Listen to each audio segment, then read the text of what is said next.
This week we're going to go through our last 3 chapters. We're going to talk about leader as ethics officer. We're going to talk about globalization. We're going to talk about crisis management. And we're going to kind of finish off with looking at the stages of crisis and the components of crisis management. So let's start off looking at the leader as the ethics officer. We're kind of going to look at something called social learning theory. And this is the idea that leaders influence followers to learn through their behavior because followers admire a leader.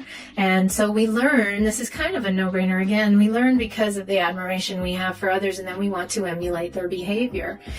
This happens over a process of seeing behavior in different contexts and through different situations. That's why ethical decision making and the components of it and the way that we apply ethical principles to different situations becomes so important, because our followers are watching us and they're emulating our behavior through social learning theory. They're learning behavior and they're emulating it over a period of time through a variety of different situations and the way that we as leaders respond to those situations.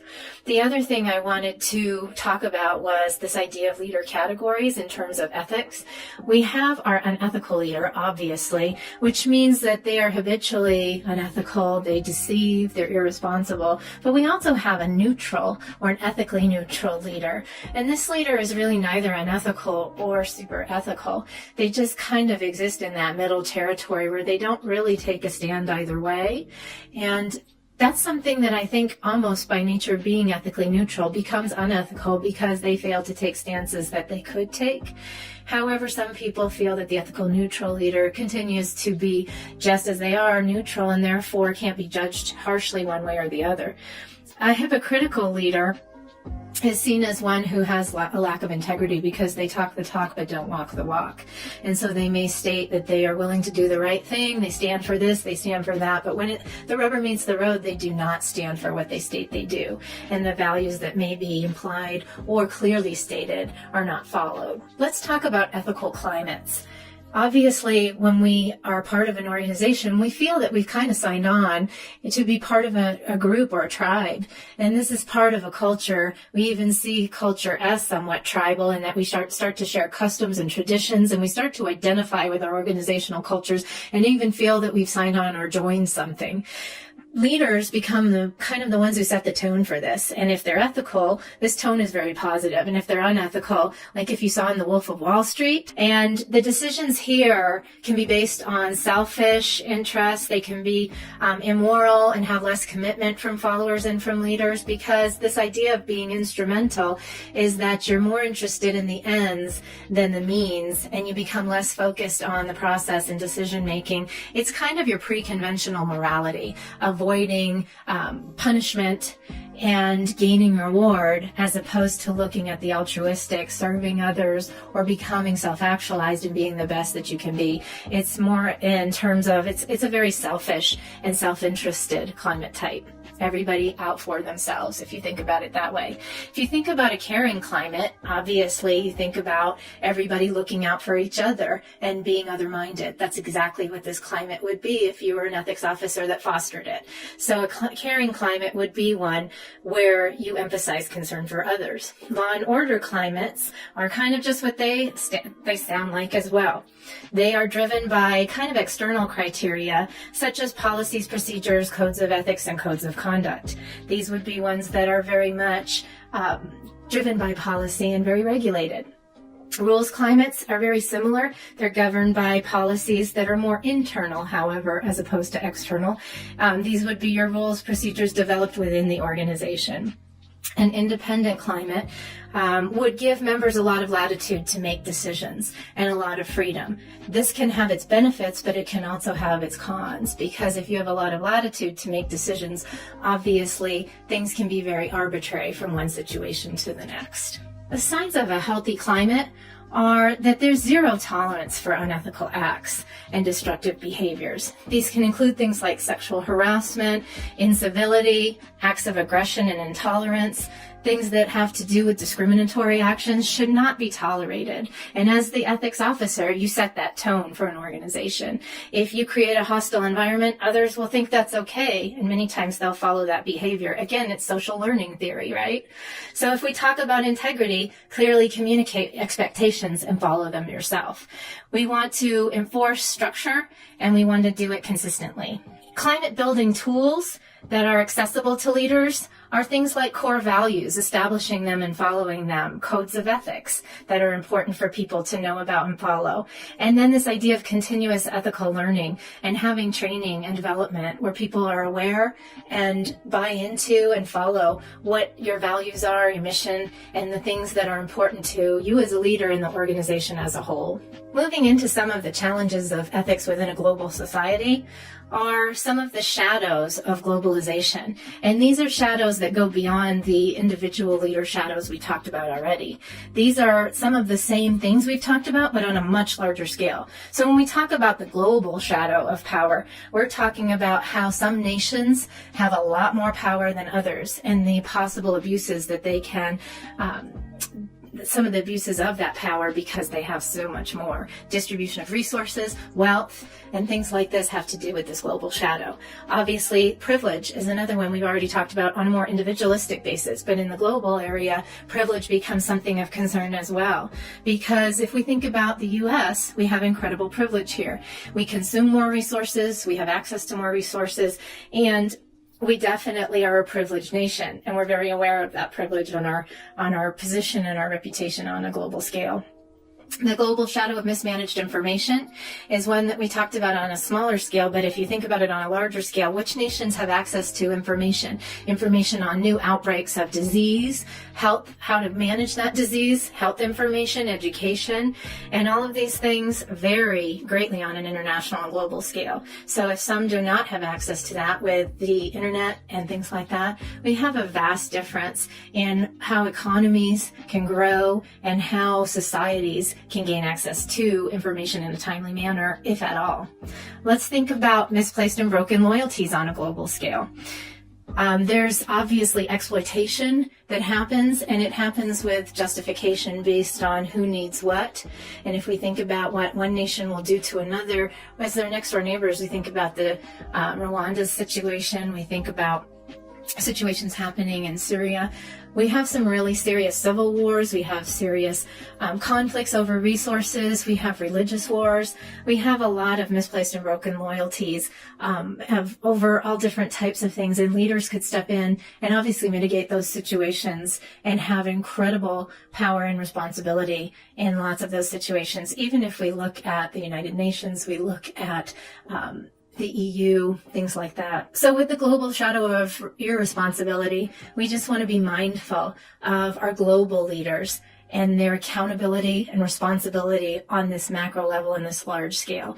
It's never been more important than it is now to be mindful of this, because if we think of nations interfering with other nations in their politics, nations interfering with other nations in their economies, both as a physical or in a non-physical way. The Mueller investigations into Russian interference in our election and things like that. Obviously, there needs to be accountability and responsibility for actions when nations interfere with one another on a global scale. What's good in one culture is not good in another, and we can't apply moral relativism and kind of our standards to other cultures in every case. That's not to say that we can't say there's right and there's wrong, but we have to judge things within the context of cultural norms and traditions and try to be understanding.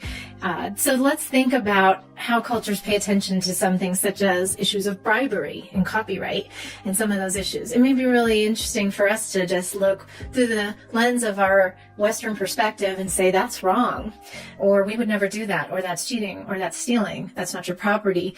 But obviously other cultures see things a little bit differently through a little different lens because of their cultural norms, their high-low context communication, their collective versus individualistic focuses, various other things, their masculine versus feminine ideologies, their high-low power distances. There's lots of different cultural classification that influence and inform cultural norms. And you've probably studied some of these in other classes. This is not a culture class or globalization class, but it's certainly a fascinating topic when thinking about leadership. So when you think about bribery in leadership, there are some cultures that tolerate this quite a bit. Ours is one that frowns deeply upon this, and some kind of consider it a norm, and in fact not only tolerate it, but embrace it in doing business, at least from a leadership perspective in business. They would not be insulted if you were to offer a little bribe in order for them to maybe take your contract over another business's, which is something that is foreign to us. Thinking about the idea of false information or saving face, we would not appreciate that, maybe wouldn't respect it, but there are some cultures that consider face saving very normal, and in fact preferred as a type of communication from a leadership perspective. So doing your homework in terms of cultural sensitivity becomes very important in the global communication area for leadership. Some of these other ideas, as I said, with copyright and property ownership, you'd want to be familiar with from a leadership perspective, and gender equality as well, what expectations other cultures have from men and from women, and this idea of how they adhere to gender roles is another fascinating area. What I finally want to talk about is making ethical choices in culturally diverse settings in order to be sensitive and aware of these differences. One of the things that is used to mitigate some conflicts in culturally diverse settings is this idea of integrated social contracts theory, or ISCT. And this is this idea of considering cultural differences in solving disputes and mitigating conflict. So we think of macro and micro social principles in order to do this.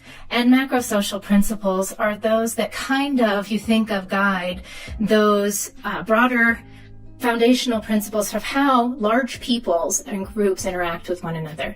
And you would want to understand those principles and those foundational aspects in order to provide solutions to culturally sensitive conflicts on a macro level. The micro-social principles are those things that mitigate and guide individual relationships on a more micro level. So we're thinking of specific groups if we're thinking in terms of towns or regions, nations and things like that, companies, professions.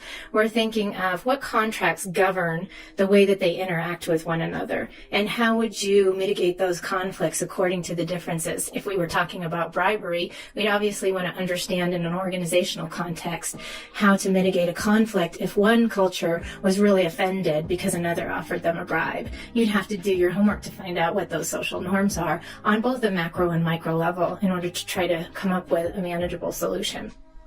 The other thing is that you'd want to identify some stakeholders, who's benefiting, who's not benefiting. That obviously has a bearing on the outcome. And then look at resolution and how both parties can walk away feeling that they've been satisfied with an ultimate outcome. Last but certainly not least, the leader as the crisis manager. We're going to just talk about stages of crisis management and components. So first, not to be confused with components or stages of crisis management. There's just basically three. And when you enter into a crisis as a leader, you need to identify where you're at. Obviously, pre-crisis is identifying that a crisis is imminent and that you need to prepare. And then the crisis event is mid-crisis. And obviously, as a leader, there's usually protocols and procedures that have been placed depending on your different situation that you're in your organization. Obviously, if it's something that's happening in a school or there's somebody on the school that could pose a threat to your students, you have crisis, events or crisis training that you've had on how to place in shelter and things like that, or shelter in place. And then post-crisis would be your debrief with people. You're making sure that things have resolved correctly and that everybody is safe, things like that. And again, you would have procedures in place for post-crisis events. And also, usually it involves making sure people's mental health is taken care of as well as their physical health. So let's look at the final area, which are components. Again, as a leader, a big one with a crisis situation from a PR standpoint as well as from an ethical standpoint is assuming responsibility for a crisis event. If you're talking about a crisis that you are responsible for, say it's something that you've released a product that's of some danger to the public, you need to take responsibility for that. So think about the example of Toyota with their gas pedals that were causing things to explode. Assuming responsibility for the faulty equipment, taking measures to fix the faulty equipment, and then afterwards making recompense and doing your post-crisis damage control is obviously really important from a leadership perspective in taking responsibility for the event. Practicing transparency. Don't try to, kind of compound the problem by covering up events or trying to decrease your responsibility by falsifying facts. Obviously, this is not the way to handle it. You're not going to help yourself out, as we found out in the BP problem and the Volkswagen issues. You just need to be transparent with what's happened and all of the historical events that transpired prior to the crisis event. Demonstrate care and concern for those involved.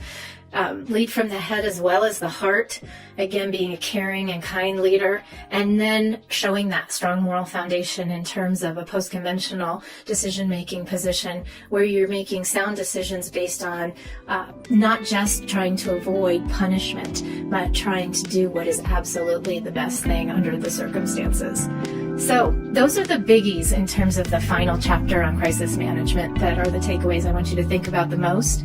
But the chapter is great with some other information as well.